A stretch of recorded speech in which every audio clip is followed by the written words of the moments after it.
Hey everybody, it's Wednesday. It's Chris Allen here on the Sam channel, Facebook, YouTube, Instagram, and Twitter, all sponsored by Ace Hardware Marketplace.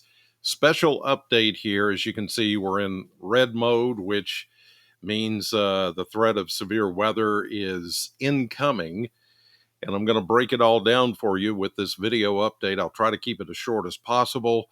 Uh, a lot of information is running down at the bottom of your screen there. Just some things to keep in mind as we're looking at two significant waves of weather coming in. One will be later tonight, and then the next one will be around this time tomorrow as the cold front itself moves in. But I'll show you all of that coming up here as we get on into this update. So, first thing I want to show you is the potential for severe weather. Now, today, the severe weather potential, let me get rid of some of these sidebars here so you can see it pretty well defined. This is where we're seeing the severe weather threat for today. The level 3 enhanced risk is here from eastern Arkansas, northwestern Missouri, and into West Tennessee. So this is round number 1 that is coming in for this evening. And then, as you can see, there is a level 2 slight risk, which does go to just about the Bowling Green area. This will be what comes in this evening. The potential is there for some gusty winds, lightning, heavy rain. There could be even a damaging wind threat. Tornado threat is kind of on the lower end of things with this first wave as it comes on through this evening. And I'll get into timing and all of that here in just a second. But as we get into the day tomorrow, this is what we're looking at. This is round number 2 as it's going to come in with the actual cold front. And as you can see here, it is us all the way down to the Gulf Coast, Middle Tennessee, and just across the Ohio River. That is a level 3 enhanced risk for severe weather. We've been looking at this for several days, but now as things have, as I put it, baked over the last couple of days with the models and with all the components of severe weather kind of put on the table, things are looking a little bit clearer now. And I think we are going to be at 2 different times, one this evening, one tomorrow, that we're going to be in the throes of severe weather. Now, how bad is it going to be? And when will it get here? Well, let's take a look at how this is all going to play out here on the weather map, which will show you the timing of all of this and just how I think this is going to play out. Now, not too long ago, the National Weather Service had a conference call. They explained a lot of this in detail. Of course, you guys don't get to see that, but what I'm laying out for you here is pretty much what they were talking about or did talk about.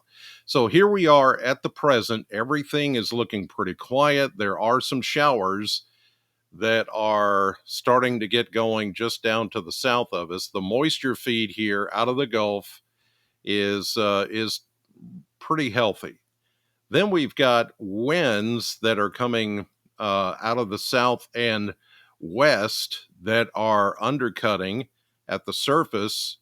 And then you have winds that are on top of us, which are blowing, kind of more from the west and converging. You can see that's a big mess. And what we call that is shear. As you go up in altitude, we get a spin in the atmosphere that helps these thunderstorms get going. So we've got all the necessary ingredients, even though I didn't do a good job of drawing it there. Everything is there. So let's go into tonight and see when we first see shower activity. And there it is, looking at the time clock here. This is going to be, well, just a little bit after 7 o'clock this evening, 8 o'clock. We may start to see these, let me change color there so you can see that.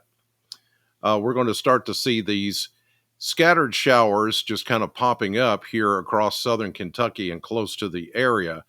And then you see these clusters of stronger storms that try to get going with enough convective potential energy. And I've talked about that in the last few days about if there's enough daytime heating, which we've had today, even though there's been a kind of a skiv of clouds across the area. There's been plenty of enough sun to come through and heat up the atmosphere as that moisture starts to take shape. You can see this is where the low pressure system is back here to the west. So this is after 7 o'clock this evening. Let's advance into later on this evening, and we're going to see more numerous showers and thunderstorms, as you can see, kind of clustering up here later this evening. This is about not quite close to midnight, but getting close to 10 o'clock, 11 o'clock or so this evening.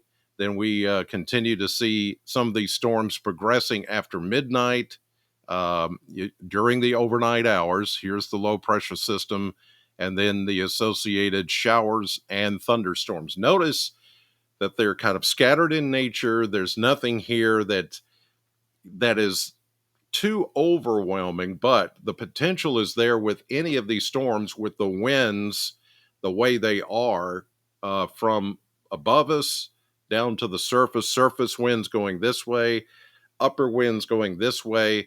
There could be enough to cause a spin as some of those stronger upper winds come down to the ground. And that's what we're concerned about more than anything else, is a possible damaging wind threat overnight tonight. So that's why, as the crawl says at the bottom, keep your weather radios turned on, plug up your phones and get them charged early. And if it were me, I would even leave your phones unmuted. In other words, like I normally do, I mute mine at a certain time during the night so that, unless it's severe weather, so I don't get all kinds of beeps and messages and all this kind of stuff, because I don't want to be bothered during sleep like most of you. But in this case, I would just leave it unmuted. That way you know that if any of these storms go into severe mode, you're going to get it on your phone. You're going to get it hopefully on your weather radio. Have more than one way or even a couple of ways to monitor the severe weather potential overnight tonight and early tomorrow morning.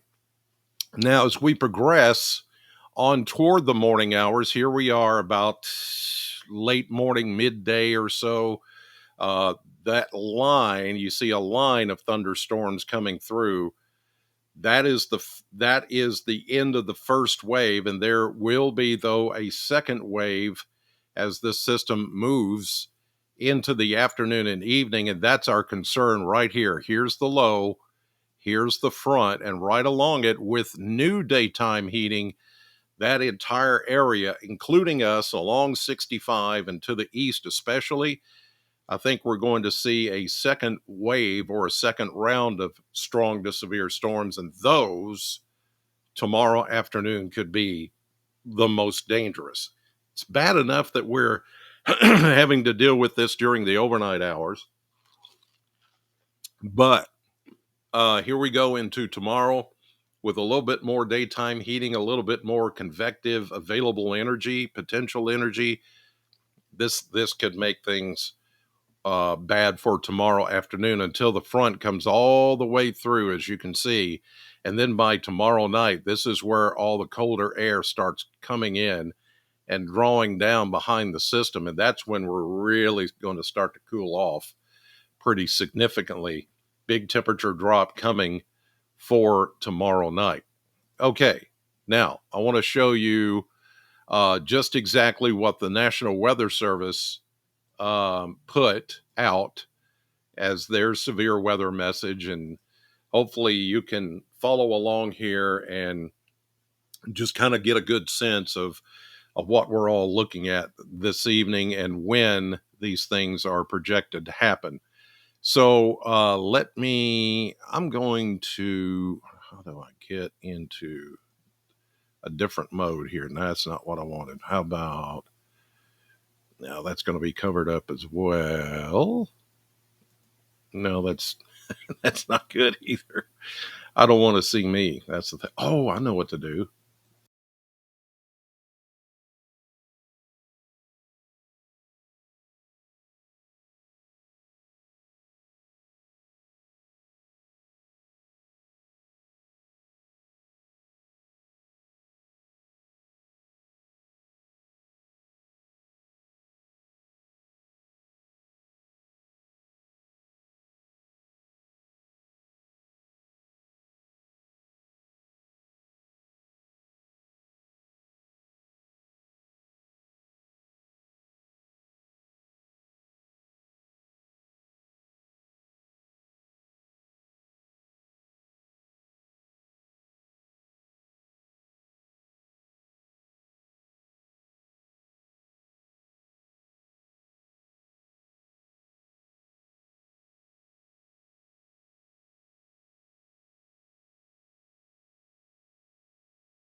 And I'm not saying that this is going to be that kind of an event, but it is going to be one of those that we just have to really pay attention to and just make sure that we're all safe and understand the risk that's going on this evening and again tomorrow afternoon. So, level 3 enhanced risk, you know, that's going to be coming through the area and for this Wednesday and then Thursday. So, yeah, I wanted to make sure that I was back here in time to pay attention to all this, uh, look at the slides from the conference call from the National Weather Service, get all the maps together, and get you ready for it. Get you really the key to all this is just being prepared because it might not happen exactly the way we say or show you that it's going to happen, but at least you'll be prepared for if it does. Okay, I've gone long enough, 20 minutes. That's a long time in the video world, so I'm going to cut it here, but I will be monitoring the potential for severe weather tonight, tomorrow afternoon. I'm back on the radio tomorrow morning on SAM, and no matter what happens, whatever time, you can listen to SAM 100.7 and hear instant weather bulletins. Okay? In the meantime, have a great Wednesday evening. Turn your weather radios on, your phones on, get them charged.